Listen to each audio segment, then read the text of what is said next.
Hello बच्चों, let's read this question. So this question says if P represent radiation pressure, C represent speed of light, Q represent radiation of energy striking a unit area per second, then non-zero integers x, y and z such that P to the power x, Q to the power y and C to the power z is each dimensionless r.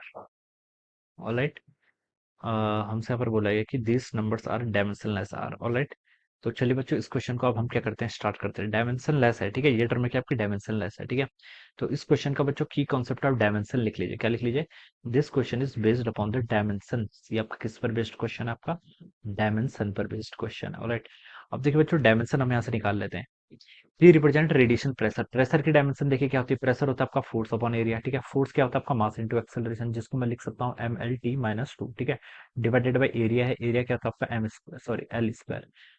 Area की dimension क्या होती है आपकी length का square, ठीक है। तो यहाँ पर से मैंने क्या लिख लिया, इसको एल स्क्वायर पुट कर दिया, ठीक है। तो बच्चों देखिए ये कितना आएगा, एम एल क्यू पार ऊपर आएगा तो -1 हो जाएगा और टी यहाँ से -2 हो जाएगा, ठीक है। तो ये तो बच्चों आपकी प्रेशर की डायमेंशन आ गई, ठीक है। This is the dimension of pressure. C is the speed of light. C क्या है? Speed of light. Speed of light की डायमेंशन तो आपकी एल टी -1 ही होगी, ठीक है। वेलोसिटी क्या होता है? LT-1। And Q represent radiation energy, ठीक है, पर यूनिट एरिया पर सेकंड, ठीक है। क्यू से रिप्रेजेंट कर रखा है एनर्जी पर यूनिट एरिया पर यूनिट सेकंड ना, एनर्जी पर यूनिट एरिया पर यूनिट टाइम, ठीक है। ऐसे लिख लीजिए। एनर्जी की डायमेंशन क्या होती है आपकी m L2T-2, ठीक है। ये आपकी एनर्जी की डायमेंशन होगी। डिवाइडेड बाई एरिया की डायमेंशन एल स्क्वायर और टी टाइम की डायमेंशन है, ये हो जाएगी, ठीक है। तो एल स्क्वायर से बच्चों एल स्क्वायर कैंसिल, तो m और टी ऊपर जाएगा तो बच्चों कितना होगा आपका, T-2 पहले से है, टी ऊपर जाएगा तो -3 हो जाएगा। ऑलराइट, तो ये आपकी इसकी डायमेंशन आ गई। अब क्वेश्चन में बच्चों हमसे बोल रहे हैं कि p to the power x, ठीक है। तो आप इसको ऐसे लिख लीजिए, ml-1 T to the power -2 की पावर कितनी x, ठीक है। और q to the power y, q कितना है देखिए आपका m t-3 की पावर कितनी y, ठीक है। एंड c की पावर z, c कितना आपका lt-1 की पावर z, ठीक है। ये है इस डायमेंशन लेस है तो 1 के इक्वल मान लीजिए इसका, ठीक है। ये आपको गिवन कर रखा है। अब आपको एक्स वाई जेड की वैल्यू बतानी है, ठीक है। तो बच्चों देखिए टोटल मास कितना आएगा, पहले से देखिए एक्स आ जाएगा, दूसरे वाले से वाई आ रहा है, ठीक है। तो मास की पावर होगी आपकी, एम की पावर होगी एक्स प्लस वाई, ठीक है। तो लेंथ पे देखिए, लेंथ के पहले से तो -x आ रहा है, दूसरे में है नहीं, तीसरे से देखिए -x और प्लस कितना आ रहा है, जेड आ जाएगा सेफ, ठीक है। टाइम देखिए, पहले से आपका -2x आ रहा है, दूसरे से -3y आ रहा है और थर्ड से -2z आ रहा है, ठीक है। It is equal to 1। 1 का मतलब बच्चों ये होता है जैसे m की पावर 0, l की पावर 0, t की पावर डायमेंशन 0, ठीक है। ये हो जाएगा। सबकी पावर 0 0 क्या होता है, किसी की पावर 0 1 के इक्वल होता है ना, तो 1 का मतलब ये होता है, ठीक है। अब बच्चों देखिए कोएफिशिएंट मैच कर लीजिए, x प्लस वाई कितना है बच्चों, 0 के इक्वल दे रखा है। तो इतना समझ में आ गया कि x इज इक्वल टू कितना होगा, -y होगा, ठीक है।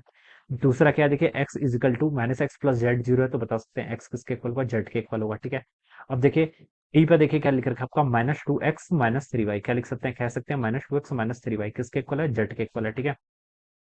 यहाँ पर x को देखिए क्या बोल सकते हैं, -y बोल सकते हैं।